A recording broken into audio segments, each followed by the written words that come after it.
السلام علیکم۔ آج کا درس سورہ البقرہ اور آیت نمبر 243 سے شروع یعنی 2 کی 243۔ پہلے آپ کے سامنے روایتی ترجمہ رکھ دیں گے اور پھر اس کے بعد اس کے لفظوں پر غور کر کے ہم حقیقی فہم تک پہنچیں گے۔ کیا تم نے ان لوگوں کو نہیں دیکھا جو اپنے گھروں سے نکلے موت کے ڈر سے، اور وہ ہزاروں تھے، سو اللہ نے انہیں کہا تم مر جاؤ، پھر انہیں زندہ کیا۔ بے شک اللہ فضل والا ہے لوگوں پر، لیکن اکثر لوگ شکر ادا نہیں کرتے۔ تو یہ ہے وہ روایتی ترجمہ کہ جو موت کے ڈر سے گھر سے نکل رہے وہ ہزاروں میں تھے، تو اللہ کہہ رہے تم مر جاؤ، پھر ان کو زندہ بھی کیا۔ تو کیا اللہ کی سنت تبدیل ہو گئی؟ کیونکہ اللہ تو 2 موت اور 2 ہی زندگی دیتا ہے، اگر کسی کو مار کر پھر زندہ کر دیا تو یہ تو 3 موت اور 3 زندگی ہو گئی۔ تو پھر وہ آیت غلط ہو جاتی ہے کہ اللہ کہتا ہے کہ میری سنت میں ہرگز کوئی تبدیلی نہیں، اور نہ ہرگز تم کبھی اس کو ادھر ادھر ہوتے ہوئے پاؤ گے۔ اب پتہ نہیں کیوں ہمارے مترجمین ان باتوں پر خیال نہیں کرتے ہیں کہ کہاں اللہ کی کتابوں خود ترجموں میں اختلاف دکھا دیتے ہیں اور یہ ثابت کرنے کی کوشش کرتے ہیں کہ شاید یہ اللہ کی کتاب نہیں ہے۔ اور ایسی ہی تراجم کو دیکھتے ہوئے ملحدین جو وہ قرآن پر فتویٰ لگا دیتے ہیں کہ یہ اللہ کی کتاب نہیں ہے، بلکہ اپنے دور کے کچھ عقل مند لوگوں نے اکٹھے کر کے کچھ لکھ دیا ہے۔ تو یہ اس تراجم کی وجہ سے ہوتا ہے۔ اگر آپ حقیقی فہم کو سمجھ لیں، اللہ کی ہدایت کو غیر اللہ کے کلام کی ملاوٹ کے بغیر سمجھ لیں، تو یہ باتیں خود بخود ختم ہو جائیں گی۔ اب دیکھیں یہاں بات کیا ہو رہی ہے۔ الم ترا، کیا تم نے نہیں دیکھا، الی الذین، ان لوگوں کی طرف، خرجوا من دیارہم، وہ نکلے اپنے ٹھکانوں سے، وہم الوف، اور وہ الفت والے ہیں، حذر الموت، یعنی الموت خاص مردنی سے محتاط ہیں، چوکنا ہے۔ حذر کہا جاتا ہے احتیاطاً بچنے کو، تو اس لیے لوگ ڈر بھی اس کا ترجمہ کر دیتے ہیں، لیکن اس کو محتاط رہنا، چوکنا رہنا، احتیاطاً بچنا، یہ زیادہ بہتر اس کا ترجمہ ہے۔ فقال لهم اللہ، پس کہا اللہ نے ان کے لیے، موتو، تم مر جاؤ، ثم احیاہم، پھر ان کی احیا ہوئی۔ ان اللہ، بے شک اللہ، لذو فضل، فضل کی قوت والا نے ضرور فضل والا ہے، علی الناس، لوگوں پر، ولکن اکثر الناس لا یشکرون، اور لیکن لوگوں کی اکثریت یہ قدر نہیں کرتی ہے۔ تو اس آیت میں جو اصل واضح ہدایت ہے کہ کیا تم نے ان لوگوں کی طرف نہیں دیکھا جو اپنے ٹھکانوں سے نکلے ہیں، وہ موت سے چوکنا رہ رہے تھے، چاہے چوکنا رہ کر الفت والے تھے، یعنی سب ایک دوسرے سے اس طرح مل جل کر رہتے تھے الفت کے ساتھ کہ کوئی مر نہ جائے، کوئی یعنی موت سے وہ خوفزدہ ہوتے تھے۔ تو اللہ نے ان کے لیے کہا کہ تم مر جاؤ، یہ الفت ہو اور معاشرہ نہ بنے اچھا، اللہ کا نظام جو قائم نہ ہو، تو پھر بہتر ہے کہ زندگی سے مر ہی جاؤ، زیادہ بہتر ہے۔ لیکن جب وہ اللہ کے احکامات کو سمجھنے لگے، اللہ کی فرمانبرداری اختیار کرنے لگے، تو ان کی حیا ہوگی۔ یعنی یہ حقیقی موت نہیں مرے ہیں، مردہ قوم ہے، جیسے آج پاکستانی قوم تو مکمل مردہ ہے، تو یہ اس میں حیا ہوگی جب اللہ کے احکامات کی طرف آئیں گے۔ اس لیے اللہ کہہ رہے کہ بے شک اللہ ضرور فضل والا ہے لوگوں پر، لیکن لوگوں کی اکثریت یہ قدر نہیں کر رہی، لوگ اس کو سمجھ ہی نہیں رہے۔ اور تم اللہ کے راستے میں لڑو اور جان لو کہ اللہ سننے والا، جاننے والا ہے۔ اب یہاں شکر ہے انہوں نے قاتلو کا ترجمہ لڑو ہی کر دیا، قتل نہیں کروا دیا۔ وقاتلو فی سبیل اللہ، اور وہ جھگڑتے ہیں، وقاتلو یعنی تم جھگڑتے ہو، فی سبیل اللہ، اللہ کے راستے میں، وعلموا، اور جان لو یہ، ان اللہ سمیع علیم، یہ کہ اللہ علم سے سننے والا ہے۔ تو اللہ جو بھی سن رہا ہے دراصل وہ علم سے سن رہا ہے۔ اگر آپ علم کے مطابق کام کریں تو سن رہا ہے، نتیجہ مل رہا ہے، نہیں کریں گے نہیں نتیجہ ملے گا۔ کون ہے جو اللہ کو قرض دے، اچھا قرض، پھر وہ اسے کئی گنا زیادہ بڑھا دے؟ اللہ تنگی بھی دیتا ہے اور فراخی بھی دیتا ہے، اور اسی کے تحت تم لوٹائے جاؤ گے۔ اب پہلی بات یہ ہے کہ اللہ اگر قرض مانگ رہا ہے تو کس کرنسی میں، پاکستانی کرنسی میں یا سعودی ریال میں یا ڈالر میں، یہ پتہ ہی نہیں لگ رہا ہے۔ تو یہ جو ہمارے ہاں قرض جس کو کہا جاتا ہے، اس قرض کی بات نہیں ہو رہی ہے۔ اس کو سمجھنا کہ یہ بات کیا ہے، اور پھر یہ بھی کرے کہ اللہ تو کئی گنا بڑھا کر دیتا ہے، یعنی آپ قرض دیں اور اس سے اللہ بڑھا کر بھی دے گا، سود ہو گیا تو وہ سود ہو گیا۔ اللہ کو جو کیسے تو سود حرام قرار دے رہا ہے اور اللہ کے لیے سود جائز قرار دے رہا ہے۔ اب دیکھیے یہ کیا ہے۔ پھر یہ بھی کہہ رہے کہ اللہ جو وہ تنگی بھی کرتا ہے اور وہ فراخی بھی کرتا ہے، یعنی سارا الزام اللہ پر ڈال دیا کہ اگر تنگ دست ہو تو اللہ کی مرضی ہے، اگر فراوانی والے ہو تو اللہ کی مرضی ہے، یعنی تمہارا کوئی اس میں کردار نہیں ہے، نہ تمہارے کوئی کارنامہ، نہ تمہاری کوتاہی ہے، سارا قصور اللہ کا ہے۔ پھر یہ بھی کہہ رہے کہ اسی کی طرف لوٹائے جاؤ گے. تو یہ کیا کچھ ہے، یہ اس کو سمجھتے ہیں. منزل لذی، کون ہے وہ جو کہ یقرض اللہ، اللہ کو قرض دے. یعنی قرض کہا جاتا ہے بدلے کا معاملہ. اس قرض کو بھی اس لیے قرض کہا جاتا ہے کہ اگر آپ مثال کے طور پر 1000 روپے قرض لیتے تو 1000 ہی واپس کرتے ہیں. بدلے کا معاملہ ہے اصل میں. تو اللہ کہ کون ہے تم میں سے وہ قوت والا جو اللہ سے بدلے کا معاملہ کرے. اور بدلے کا معاملہ بھی کیسا کہ قرضن حسنن، یعنی بدلے کا معاملہ توازن والا، حسن کارانہ، اچھا. فیضاعفہ، بس وہ اس کے لیے زیادہ ہوگا. لہو، اس کے لیے، اضعافن، بڑھ کر. ذوف کہا جاتا ہے بڑی ہوئی عمر کو، ضعیف اسی لیے کہلاتے ہیں کہ وہ بہت بڑی عمر ہو. تو اضافن یعنی بڑھ جانا. کثیرتن، کثرت سے بڑھ جانا، بہت زیادہ بڑھ جانا. واللہ یقبض ویبسط، اور اللہ، قبض کہا جاتا ہے اختیار میں لے لینے کو، جیسے لیکن انہوں نے تنگی کر دیا، حالانکہ تنگی نہیں ہوتا اس کا. قبضے میں لے لیتا، آپ اردو میں قبضہ سمجھ لے. قبضہ کیا اپنے اختیار میں لے لینا، اپنے قبض لینا. اور یبسط تو وہ پھیلاتا ہے، بسط کہتے ہیں پھیلانے کو. وَإِلَيْهِ تُرْجَعُونَ، اور اسی کی طرف تمہارا رجوع کرنا، تمہارا پلٹنا ہے. تو اس آیت میں جو اصل ہدایت مل رہی ہے وہ دیکھیں کہ کیا ہے. تو کون ہے جو اللہ سے بدلے کا معاملہ کرے، اچھائی والا بدلہ یا متوازن والا بدلہ کا معاملہ، بس وہ اس کے لیے اسے بڑھائے گا، خوب کثرت سے بڑھائے گا. اور اللہ وہ قبضے میں لیتا ہے اور وہ پھیلاتا ہے، اور تم اسی کی طرف لوٹائے جاؤ گے. تو جب آپ اللہ کے احکامات کو سمجھ کر کرتے ہیں تو اس میں اضافہ ہوتا ہے، کیونکہ آپ اگر صحیح عمل کریں گے تو اس کے نتائج زیادہ اچھے آتے ہیں. نہیں کریں گے نہیں ملے گا. جیسے اللہ نے واقیم الصلاۃ کا اس کا نتیجہ بتایا، آپ نے اس کو اقرأ الصلاۃ بنا دیا تو وہ نتیجہ ہی نہیں مل رہا، کیونکہ آپ بدلے کا معاملہ صحیح کر ہی نہیں رہے. اللہ کچھ دے رہا ہے، آپ کچھ اور لینا چاہ رہے ہیں. تو یہ کیسے ہو سکتا ہے؟ کیا تم نے بنی اسرائیل کی ایک جماعت کی طرف نہیں دیکھا موسیٰ کے بعد، جب انہوں نے اپنے نبی سے کہا ہمارے لیے ایک بادشاہ مقرر کر دیں تاکہ ہم لڑیں اللہ کے راستے میں. اس نے کہا ہو سکتا ہے کہ اگر تم پر جنگ فرض کی جائے تو تم نہ لڑو. وہ کہنے لگے اور ہمیں کیا ہوا کہ ہم اللہ کی راہ میں نہ لڑیں گے، اور البتہ ہم اپنے گھروں سے اور اپنی آل اولاد سے نکالے گئے ہیں. پھر جب ان پر جنگ فرض کی گئی تو وہ ان میں سے چند ایک کے سوا سب پھر گئے، اور اللہ ظالموں کو جاننے والا ہے. اب یہ تو ہے روایتی ترجمہ کہ موسیٰ کے بعد انہوں نے اپنے نبی کے لیے کہ اس کا مطلب موسیٰ کے بعد بھی نبی وہاں موجود رہے. پھر اس سے یہ بھی کہا جائے کہ بادشاہ مقرر کر دیں، کیونکہ یہ ترجمہ کرنے والے شاید بادشاہ کو سب سے زیادہ طاقتور محسوس کرتے تھے. شاید آج کے دور میں ہوتا تو ہو سکتا ہے کہتا امریکی صدر بنا دے، زیادہ طاقتور وہ ہے. خیر ملکہ نہ، اصل میں اختیار کی بات ہے، بادشاہ ہی نہیں. تو یہاں دیکھیے اصل میں بات کیا ہو رہی ہے. اب اس پر یعنی کہ اگر اعتراض کرنے بیٹھیں گے تو وقت زیادہ خرچ ہو جائے گا. ہم حقیقی بات کو سمجھ لیں کہ اللہ کیا کہہ رہے ہیں. الم ترا، کیا تم نے نہیں دیکھا، الی الملائی، خاص مشورہ کنندگان کی طرف. ملا کہتے ہیں اس کو جو مشورہ دیتے ہیں حاکموں کو، جو با اختیار ہوتے ہیں یا با اختیار کو کہ اتنے قریب ہوتے ہیں کہ اس کے مشورے پر عمل کیا جائے.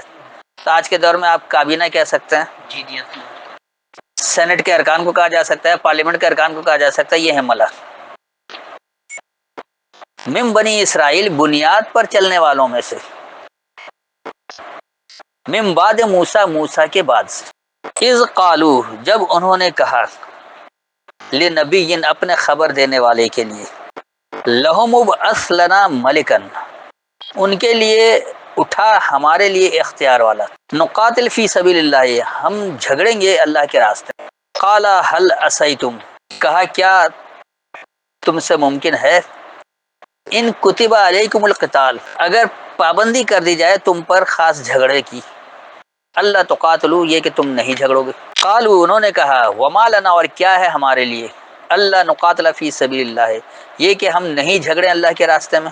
وقد اخرجنا، اور یقینی ہم خارج کیے گئے، ہم نکالے گئے ہیں، من دیارنا، اپنے ٹھکانوں سے، وابنائنا، اور اپنی بنیادوں سے. اب انہوں نے آل اولاد کر دیا، وہ صرف بیٹا نہیں کیا. تو دیار ٹھکانے کو کہا جاتا ہے، ابنائنا، اپنی بنیادوں سے. یقینی سی بات ہے جب آپ اللہ کی طرف پلٹ رہے ہیں تو آپ جس بنیاد پر پہلے موجود تھے اس سے آپ نکالے جائیں گے، اس سے خود نکل رہے ہیں. فلما کتب علیہم القتال، پس جب پابندی ہوئی ان پر خاص جھگڑے کی، تولو، وہ پلٹ گئے، الا قلیلا منہم، صرف تھوڑے ان میں سے. واللہ علیم بالظالمین، اور اللہ جانتا ہے ظلم کرنے والوں کو۔ تو اس آیت میں ہدایت کیا ملی وہ سمجھ لیں کہ کیا تم نے موسیٰ کے بعد سے بنیاد پر چلنے والوں میں سے مشورہ کنندگان کی طرف نہیں دیکھا؟ لیکن سی بات ہے، موسیٰ تو گزر گئے، موسیٰ کے مرنے کے بعد پھر جو بھی ان میں تھے، جو با اختیار لوگ تھے، جو مشورہ کنندگان تھے، بنیاد پر چلنے والوں میں سے ہی، تو ان کی طرف نہیں دیکھا۔ کس لیے اللہ یہ کہہ رہا ہے کہ جب انہوں نے اپنے لیے خبر دینے والے کے لیے کہا کہ اختیار والا ہمارے لیے اٹھاؤ، ہم اللہ کے راستے میں جھگڑیں۔ اپنے میں سے جو ان کے یہاں اختیار والا تھا، جو اقتدار میں تھا، جس کو انہوں نے موسیٰ کی جگہ اپنا رہنما بنا لیا تھا، تو اس سے یہ کہا کہ اٹھاؤ، ہمیں اٹھو، لے کے چلو، ہم بھی اللہ کے راستے میں جھگڑیں، کچھ کریں۔ تو کہا کیا تم سے یہ ممکن ہے اگر تم پر جھگڑنے کی پابندی کی جائے کہ تم نہیں جھگڑو گے؟ تو خطرہ تو تھا کہ یہ قوم ہمیشہ موسیٰ کے سامنے دغا بازی کرتی رہتی تھی، تو ہو سکتا ہے اگر جیسے ہم کوئی پابندی کریں جھگڑنے کی، یہ پیچھے پلٹ جائیں، تو پھر کیا ہو سکتا ہے؟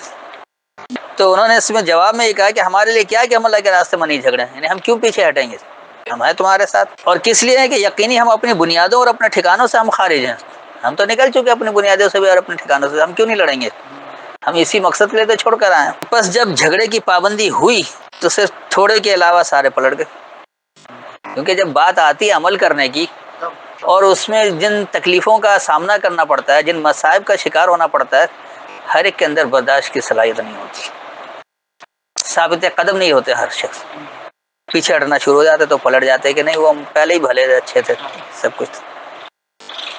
تو جو اللہ کی آیتوں کو مان کر پھر انکار کر دے، اللہ اس کو سب سے بڑا ظالم کہتا ہے۔ اس لیے اللہ کہہ رہا ہے کہ اور ظلم کرنے والوں کو اللہ جاننے والا ہے۔ اگر تم اللہ کی آیتوں کا انکار کر کے ظالم بن رہے ہو تو اللہ جان رہے کون ظلم کرنے والے ہیں۔ اور کہا انہیں ان کے نبی نے، بے شک اللہ نے تمہارے لیے طالوت کو بادشاہ مقرر کر دیا ہے۔ وہ بولے کیسے ہم پر اس کی بادشاہت ہو سکتی ہے، ہم اس سے زیادہ بادشاہت کے حقدار ہیں، اور اسے وسعت نہیں دی گئی مال سے۔ اس نے کہا بے شک اللہ نے اسے تم پر چن لیا ہے اور اسے زیادہ وسعت دی ہے علم اور جسم میں، اور اللہ جسے چاہتا ہے اپنا ملک دیتا ہے، اور اللہ وسعت والا جاننے والا ہے۔ یہ ہے وہ مروجہ ترجمہ۔ بعض لوگ اس سے یہ اخذ کرتے ہیں کہ رہنما یا سربراہ وہ شخص ہونا چاہیے جو جسم میں بھی اچھا ہو اور علم میں بھی اچھا ہو، فائنینشلی کے علاوہ مال کو چھوڑ کر جسم میں بھی ہو اچھا اور علم میں بھی اچھا ہو۔ بعد کے سوال جواب میں اس کی تفصیل بتا دوں گا، یہیں کے لوگوں سے مثال دے دوں گا کس کے لیے اشارہ ہو رہا ہے، کیا کچھ ہو رہا ہے۔ تو بہرحال ابھی فی الحال ابھی بیچ میں سوال نہ کریں۔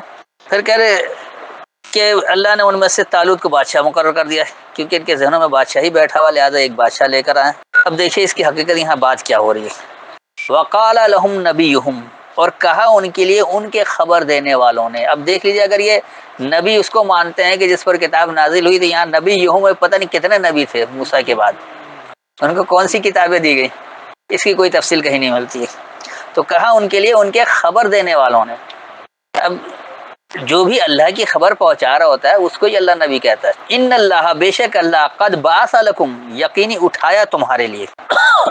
کیا اٹھایا؟ طالوت ملکن، طالوت کو اختیار۔ اللہ طالوت کا یہ لوگ ترجمہ نہیں کرتا کیونکہ انہوں نے اسے بطور اسم لے لیا، جبکہ طالوت یہاں بطور صفت ہے، کیونکہ یہ لوگ ہیں فرسٹ پرسن، ان کے خبر دینے والے یہ ہے۔ فعل کیا ہے اب وہ دیکھنا ہے، فاعل اور مفعول تو مل گئے، مفعول قوم ہے، فعل نبی ہے۔ اب اصل وہ فعل کیا ہے؟ تو فعل ہے طالوت ملکن، اور طالوت کہا جاتا ہے جس کا اختیار زیادہ ہو، جو اپنے اختیار کو اچھی طرح سے استعمال کرنا جانتا ہو، سب سے زیادہ با اختیار۔ تو قالوا، انہوں نے یہ کہا، انا یکون، کیسے یہ ہوگا، لہ الملک، اس کے لیے خاص اختیار، علینا، ہم پر، ونحن احق بالملک، اور ہم زیادہ حقدار ہیں، ہم زیادہ یعنی کہ حق رکھتے ہیں اختیار کا، خاص اختیار کا، من ہو، اس سے۔ تو اور لوگ بھی تھے، اب انہوں نے دعویٰ کر دیا کہ ہم اس سے زیادہ حقدار رکھتے ہیں۔ ولم یوتا ساتن، اور نہیں دیا گیا ہے کوشش، وسعت انہوں نے کر دیا، صحیح کوشش کو کہا جاتا ہے، تو ساتن تو نہیں ہے اس کی کوشش، من المال، المال سے، یعنی مال میں ہو سکتا ہے وہ کمزور ہو تھوڑا۔ قال ان اللہ اصطفاہ، کہا بے شک اللہ اس نے چن لیا ہے، علیکم، تم پر، اس نے اللہ کو چن لیا ہے تم پر، اس لیے کہ تم اللہ کے احکامات کو صحیح نہیں سمجھ رہے، تم اچھی طرح سے فرما برداری اختیار نہیں کر پاؤ جتنا اس نے اختیار کر لیا، تو اس نے اللہ سے اپنے آپ کو منتخب کروایا ہے تم پر. اور ایسا کیوں کرا ہے کہ وزادہ بسطۃ فی العلم والجسم، اور زیادہ ہے وہ پھیلا ہوا علم میں اور جسم میں. اب یہ علم میں پھیلنا تو یقینی سی بات ہے جس کے پاس علم زیادہ ہے. جسم میں پھیلنا کیا ہے؟ اب یہ جسم، یہ اس جسم کی بات نہیں ہو رہی ہے، بلکہ جسم کہتے ہیں ڈھانچے کو، جو بہترین ڈھانچہ دے رہے. اب ہمارے یہاں جیسے ہمارے لوکل، یعنی کہ وہ بلدیاتی الیکشن کو کہتے ہیں نا لوکل باڈیز الیکشن، تو وہ کوئی مقامی جسم کا الیکشن نہیں ہوتا ہے، بلکہ مقامی اختیار کا، مقامی ڈھانچے کا اسٹرکچر ہے، جسم کہتے ہیں اسٹرکچر کو. واللہ یؤتی ملکہ من یشاء، اور اللہ وہ دیتا ہے اس کو اختیار جو یہ چاہے، جس کی چاہت اللہ کی چاہت کے مطابق ہو اسے ہی دیا جاتا ہے. واللہ واسع علیم، اور اللہ وسعت سے علم والا ہے، یعنی اللہ کا علم جو وہ پھیلا ہوا ہے، وسیع ہے. تو اس آیت میں جو اصل ہدایت مل رہی ہے اس کو دیکھیں، یہ کسی شخص کی بات نہیں ہو رہی، نہ کوئی اللہ نامزد کر رہا ہے. اگر اللہ نے نامزد کر دیا تو پھر اس قوم کا تو کوئی اختیار ہی نہیں تھا. اللہ جس کو بادشاہ بنا دے اس کو کون روک سکتا ہے؟ وہ تو ویسے ہی سارا فائدہ ہونا چاہیے. تو ان کے خبر دینے والے نے ان کے لیے کہا بے شک اللہ نے تمہارے لیے زیادہ اختیار ہونا یقینی ابھارا ہے. تو انہوں نے کہا کیسے یہ ہوتا ہے؟ اس کے لیے ہم پر اختیار، اور ہم اس سے اختیار پر زیادہ حق رکھتے ہیں، اور خاص مال سے کوشش نہیں دی گئی. تو کہا بے شک وہ تم پر اللہ سے صاف ہو کر منتخب ہوا ہے، اور وہ خاص علم اور ڈھانچے میں زیادہ پھیلاؤ والا ہے. اور اللہ جو یہ چاہے وہ اسے اختیار دیتا ہے، اور اللہ وسعت سے علم والا ہے.